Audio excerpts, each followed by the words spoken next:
Ladies and gentlemen, I would like to start by challenging the one idea we have all bought into, that we must be nice to everyone all the time, no exceptions.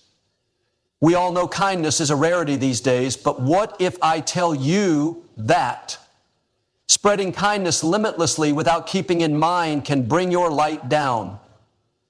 But what if, by trying to be all the things for everyone, you are losing yourself? Today, I want to encourage you to reflect on the importance of holding space for your needs as you do those of others, of putting up a value to what you are worth and what your mental and emotional health are worth as well. If you could reclaim your energy, channel your compassion to where it truly matters, and build an incredible life that you desire, and watching it happen with a sprinkle of that magic everywhere. It's not about shutting your heart, it's about compassionately opening it.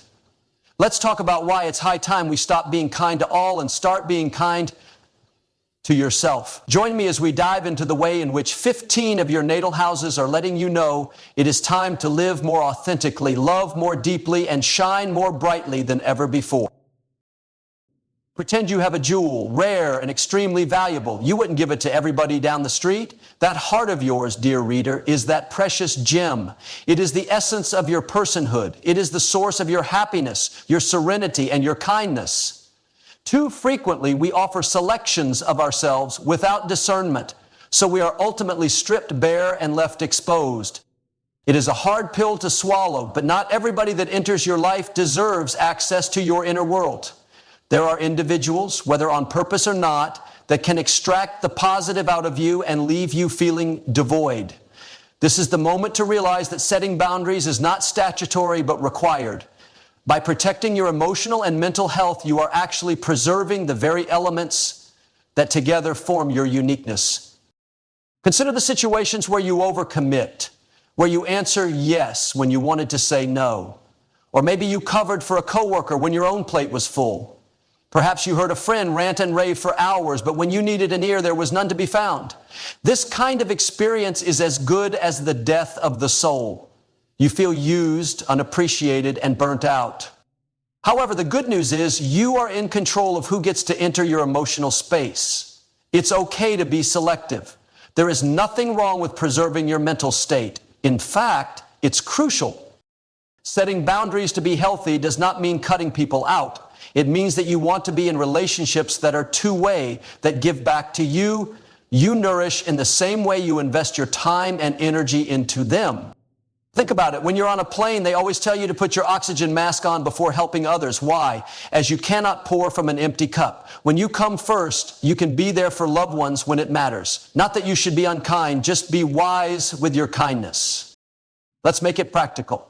First thing to do, listen to your feelings.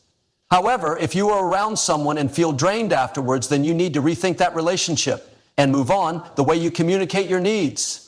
This also means allowing yourself to say things like, I need some time to myself tonight, or I just can't take that on right now. And just as a reminder, those who respect you will respect where you draw the line. When you guard your peace, you are reversing the tables.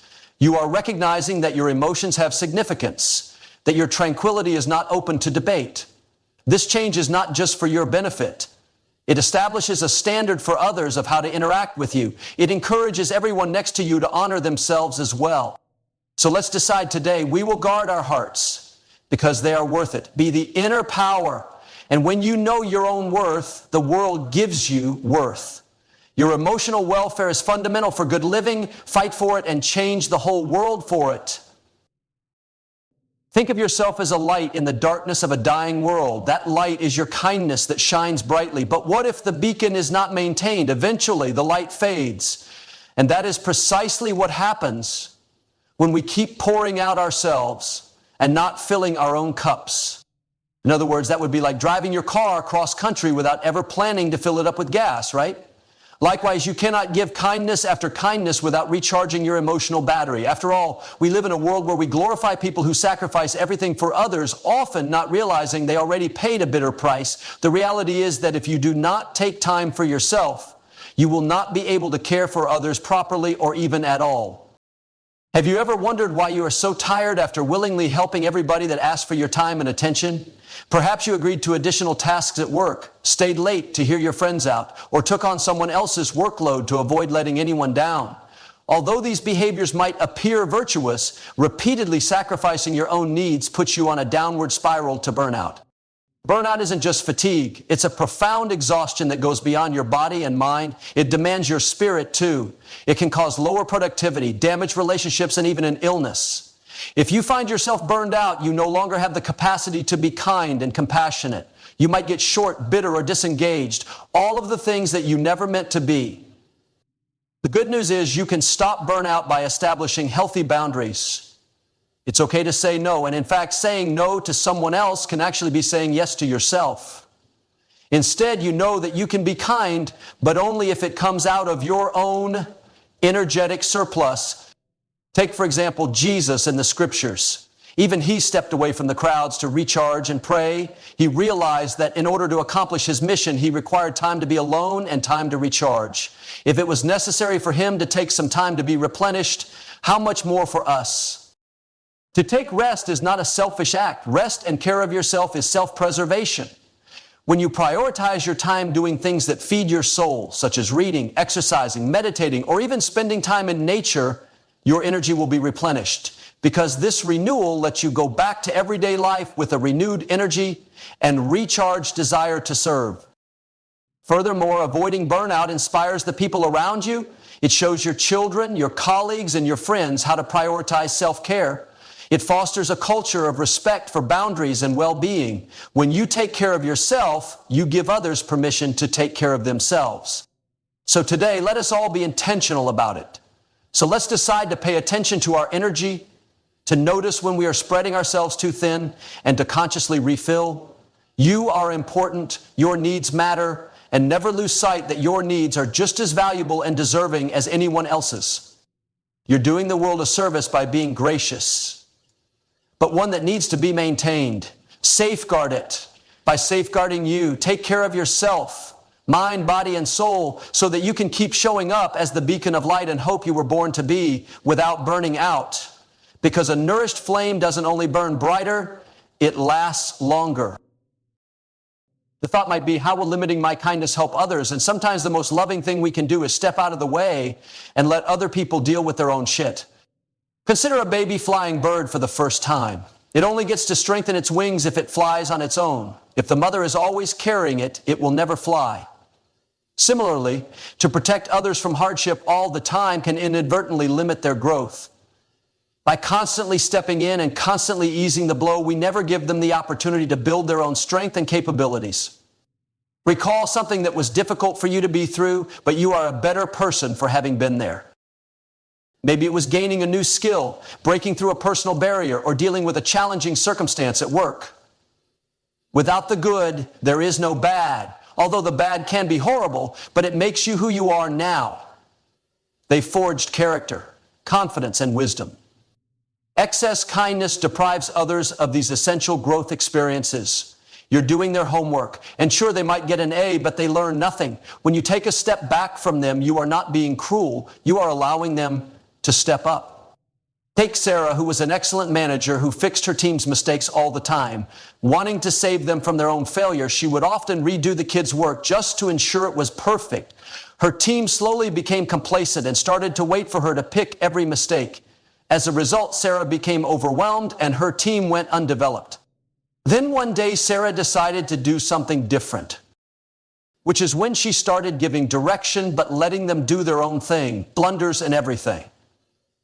There were some initial hiccups, but before long, team members began to take ownership. They started listening better, acting quickly, and finally began to exude respect. The moment Sarah realized this, she stepped back and gave the reins to her team.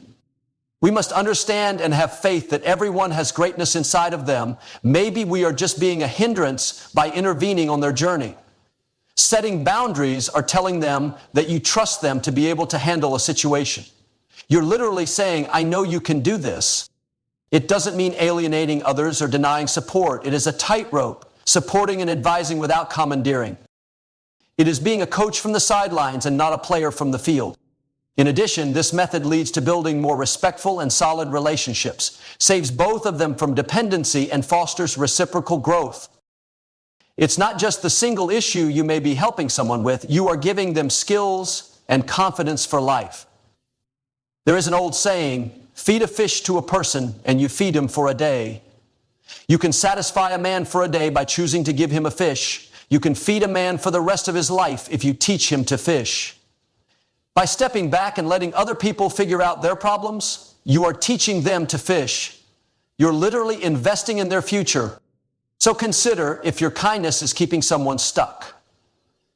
Maybe a friend calls you to handle their emergencies each time, or a family member is relying on you to make choices for them. So maybe it's time to lovingly nudge them into their own power. Set healthy boundaries. Be helpful without overextending. Rejoice in the victories of their learning process. Your sense of measured kindness might be their means of learning to become one with themselves. And in the process, release yourself from unnecessary baggage. You give yourself space to feel into all the ways you need to grow and heal. You are doing both, empowering other people and, in a way, honoring yourself. This is the principle you are embracing. You are not putting kindness to an end. You are putting kindness to the next level, pulling from your memory and changing it into a force which does not just comfort but uplifts. And you are assisting the world in the creation of an environment where anyone can flourish. So let that be a pledge you make to those around you, that you play a part in their personal growth. So let us be the people that help other people want to flap their wings and fly. Together we can make a chain of empowerment for us to reach out to a big number of lives. Now imagine yourself a unique piece of art that nobody can replace, because that is who you are. Now imagine what happens when you give everyone the opportunity to touch, examine, or even destroy this creation, getting away with it. Eventually this art moving stops shining, its purity tainted with eons of babble along its lines. Likewise, if you treat everyone in the same manner, irrespective of whether they are a person that takes advantage of you or somebody that mistreats you, you are likely to be encouraging the downfall of your own sense of your value. I don't know if this applies to you, but have you ever been in a scenario where you keep giving to someone and they are just taking advantage of you? Perhaps you helped out at work, only for the person you helped to be ungrateful. Or perhaps you were simply a friend to someone whose act was one of disappearing when you needed one. When you allow someone to disrespect you or treat you poorly, you are saying to the universe and yourself that your needs come second. But this is the beautiful reality. You are entitled to kindness. You are entitled to respect, and you are entitled to comfortable treatment.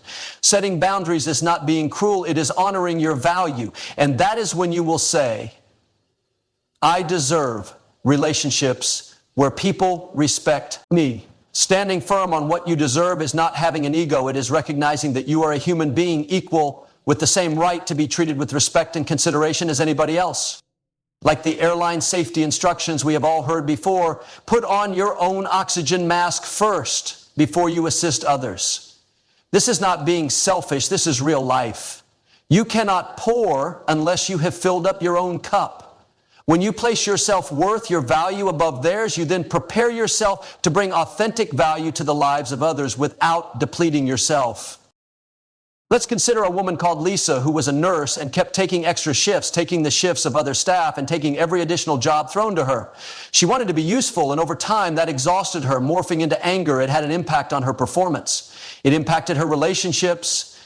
An early mentor told her to think about her own well-being and not just try to watch over everyone else's well-being. So many times, when it was time to take a break, when she was sick, when she felt burdened with additional shifts and work, she said no, and she created space for the things that energized her again.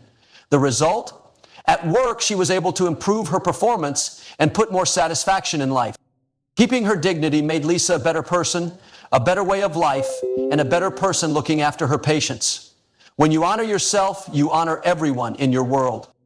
Now let's relate it to home. Take a moment to look at the people, Sheng Hua He, who Dong you have. Are you around people who are draining you or taking you for granted with no regard for your boundaries? Which is okay, even needed, a story to reevaluate those ties. Know specifically what you ask for. Remember too that if people love you for you, they won't push your boundaries. Those who do are only defining their boundaries as human beings, not yours. It is a practice of having self-compassion to protect your self-confidence. Love yourself the way you do the others. Support yourself, yes, even on the minor victories. Acknowledge your strengths and cut yourself some slack on the shortcomings. Learn from them. They are merely speed bumps in the road, not a reflection of your personal character. And remember, having standards is a form of self-love. It is creating space for positivity, growth, and people that you can be yourself around. You set the standard for how everyone else treats you. You become a beacon of light to others, telling them that it is okay to live your life as you want and to love yourself. So let us remember today that self-esteem comes under protection and respect. Let's distance ourselves from relationships and situations that drain us and move towards the ones that make us better and value us. Also, let me remind you that you are the safeguard of your own value. When you recognize and create this reality, you wake your own life, but also everyone in your surroundings. Embrace your worthiness, stand tall in who you are. The world needs you out there, confident, complete, knowing its worth and unafraid to defend its worth. By clinging to your self-worth, you are not just transforming your own small world, you are also providing a guiding light to the rest of us as to where we can go to reclaim our own self-worth. Friends, relationships are the lifeline of our lives. Our relationships determine our character, our joy, and even our path to self-actualization and enlightenment. But you know what? We have to be aware of what kind of relationships we are forming. But what you realize is when you stop being nice to everyone and stop being nice to each other is when you actually are able to connect better and deeper with those you love. Think of it this way. Your relationships are like a garden. If you try to water all the plants, including weeds, you deplete your resources and choke the flowers that really need to grow. Directing your kindness towards reciprocating and uplifting relationships, you cultivate a garden of trust, respect, and subtle love. Have you ever been in situations where the relationship was taking more effort and leaving felt more picked than nourished? Maybe you are the one always contacting others to create an atmosphere of support, but when you need a listening ear, those people are just absent. This disparity may tug at your heart, leave you all alone, and harbor frustration. But here is the encouraging impact. You determine who will be in your perimeter and the people who honor and esteem you. When you keep certain boundaries and do not give your kindness to everyone but a few, you create a new dynamic that is healthier. You make room for those relationships that have a give and take in kindness, reciprocal in nature. Let us take the example of Mark, who was a person for whom all the favors were asked and all the advice provided. He took pride in being reliable, but after some period of time, he realized his relationships seemed unreciprocated. Mark seldom got the assistance he provided so abundantly. He decided to make a change. Mark started investing more in friendships that were equally supportive and less in friendships that just took. The result? Mark felt lightness in his spirit, a greater sense of connection, and authentic joy. Building healthy relationships is not about being harsh and cut off to others. Rather, you are focusing on those who either spark growth or joy, realizing that you deserve relationships that are based on respect and admiration. Kindness is about meeting a person halfway. So when you direct that kindness towards people who meet you halfway, what you indirectly do is build a network of people who help you grow and vice versa. Also, good relationships benefit your health. They eliminate stress, increase your feeling of belonging, and even improve your physical health. Investing in these connections means making your own life more fulfilling, better preparing you to be a friend, partner, and member of your community. So how do you start building these connections? Are you connected to people already? EC, consider how each connection feels to you. If some of your relationships repeatedly leave you facing a burnout, reconsider that role in your life. Talk openly about your needs. You are to give us, if people value you, they will understand about your boundaries. And do not be afraid to walk away from those who are no longer good for you. Not wishing harm on them, it's about clearing space for something positive and nurturing to grow. As you develop more fruitful relationships, you will notice that your capacity for kindness is actually broadening. Because you're getting supported and encouraged, you're able to give more fully. Let's dedicate today to those relationships based on respect, trust, and kindness. Build a tribe that builds you up, inspires you to grow, and always celebrates your journey. By doing so, you'll be improving your own life and everybody else's life around you. Let the cultivation of quality relationships become the missing chi, replacing emptiness with a landscape filled with vitality, a kaleidoscope of connections and joy. Occasionally, our kindness in wanting to help others can turn into a silent accomplice with acts that do us or other people harm. That consistent, unguarded kindness we show to those who disrespect, manipulate, or take advantage of us may unintentionally validate their actions. We have to remember that kindness does not equate to putting up with toxicity. It can be visualized like you have a crystal vase in your hand, tender plus expensive. If you just pick it up every time the person knocks it over and never talk to them about it, that vase will break one day. You are enabling destructive patterns when you do not set boundaries. Refusing to enable bad behaviors is not a lack of kindness. It is wisdom. It is self-care. It's like tending a garden. You would not allow the weeds to take your flowers just because you want to avoid disturbing the soil. Some harsh actions, like uprooting weeds, are needed for the garden to grow. Let us think of Jessica, who once had a friend who was always borrowing money and never repaying. Every time Jessica was uncomfortable but didn't want to rock the boat, the way that she figured she was being a good friend by going along with what he wanted, the resentment grew over time, and her own finances took a hit. Then one day she finally had the courage to be honest. She calmly told me how she felt over a few minutes and told me exactly what she would and would not put up with. One of her friends reacted badly at first, but came to understand and began changing the way she acted.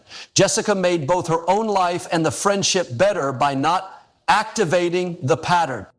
When you dare to overcome the negative mold, you are freeing both yourself from the shackles of limits and also others.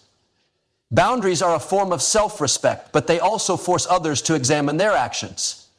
It's not punishment, it is making healthier interactions possible. Once humans realize that certain behaviors are not okay, they tend to change and improve.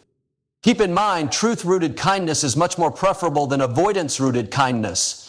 We can have challenging conversations. No need to apologize for saying this does not work for me, or when this happens, I feel disrespected. You need to express yourself for your emotional health. Be vocal. Not enabling does not mean you are not kind, but it means you are kind to yourself too. This means being selective with who and how you allow into your life.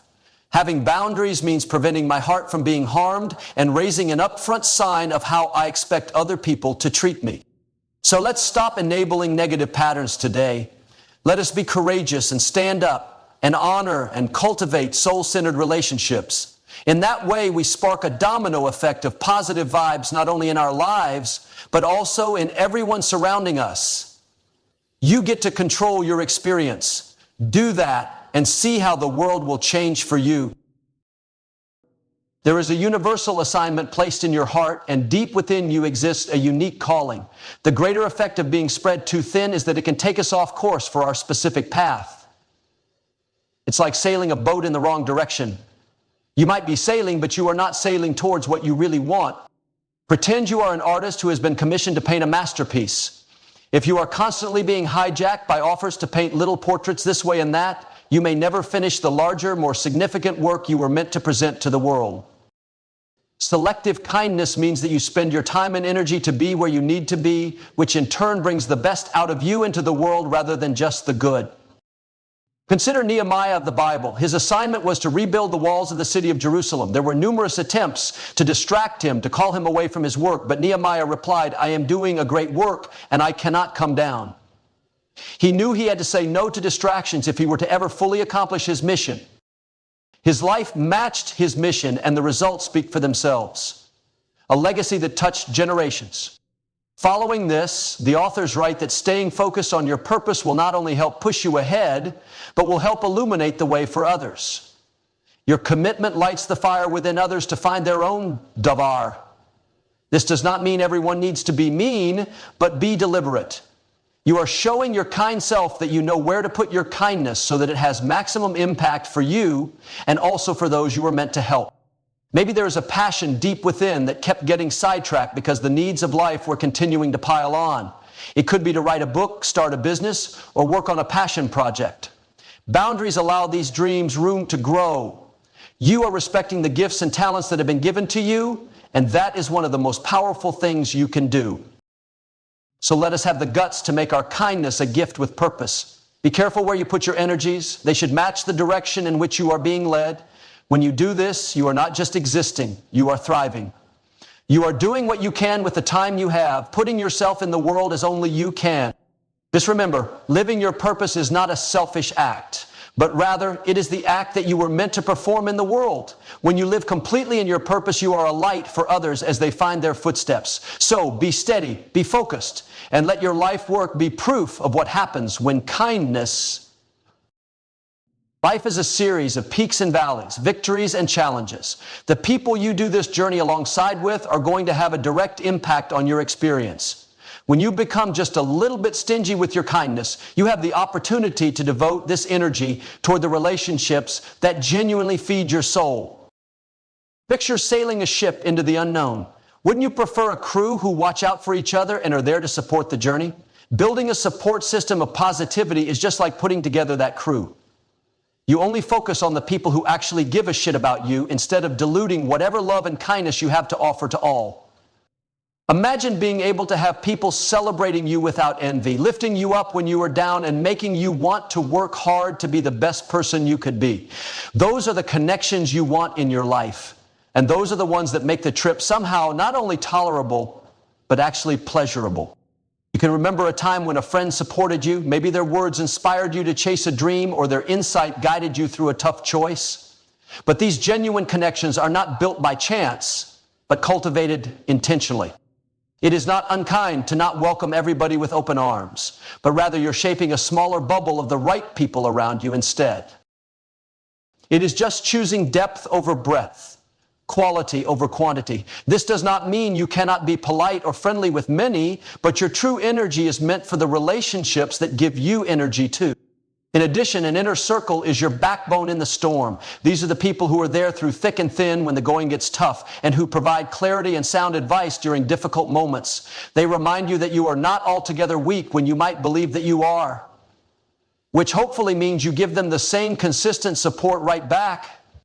So how do you begin to develop this group of people? Start with the relationships that you already have.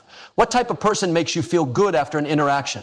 Someone who listens without prejudice and speaks truth in your life? Put more time and thoughtfulness into these connections. Also, under what circumstances do you feel free to step back, step away from the people and relationships that continuously deplete you or demean you? And for the love of all that is good, this is not about harshly excluding others. This is about where you choose to pour in your heart. Genuineness is a rare commodity. Direct it towards individuals that deserve it. Let us make a pact today to surround ourselves with a supportive inner circle. Hang out with the people who inspire and challenge you and remind you about how awesome you are. You will sail these seas together, confidently, joyfully, and for a common purpose. This will not only make your life richer, but also act as a ripple of positivity spreading far and beyond you. I'll tell you a story. The story stated something along the lines of, once there was a woman named Emily who was helpful very far and wide. Even if it was a time-consuming thing, she said yes to all. Eventually, everything started to take a toll on Emily, and she no longer felt valued or appreciated. Then she had an epiphany. She was giving so much of herself to others that she had nothing left for herself or God. Then Emily Chang made a choice. She started to set firm boundaries. She learned to say no when she needed to. It took a bit of time to get it. But before long, Emily discovered a renewed spirit of joy and vitality. It meant having more free time to be able to focus on her passions, her family, and her faith. Her kindness was carefully portioned out to allow for a sizable impact to be made in all the right places. It is not doormatty to be nice, not about locking your heart, but about knowing where you pour out your love and where you pour out your energy.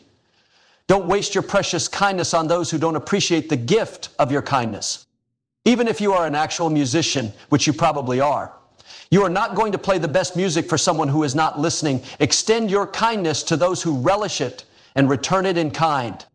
So I invite you, as you move through your week, to notice where your kindness is moving. Is it always you who gives to those who take? In which part of your life can you set a boundary and bring yourself some peace? As they say, even God has his limits. He opened the Red Sea, but shut it after his people were saved. He creates doors no one can close and closes doors no one can open. Boundaries are a godly principle. And here we are at the end of the journey for today, and I want you to visualize the phenomenal change that will happen when you decide to act based on selective kindness. Imagine if your emotional wellness was protected, your vitality overflowing with life energy, and your relationships were nourishing and healthy. Do you see that when you set healthy boundaries, you are not shutting yourself off, you are opening up the floodgates of deeper connection, more joy, and a clearer channel to your true purpose? Don't forget that you are not responsible for living up to other people's expectations. Now try to cherry pick your kindness where it matters, and in return you will feel a sense of freedom. Know your worth, trust your path, and be around people who are good for you, who set an example for you. If you stop the pattern of trying to be nice to everyone, you are saying yes to a truer, more empowered, and more joyous life. So, step on, certain that by respecting you, you reveal a beacon for others to follow suit. The best is yet to come.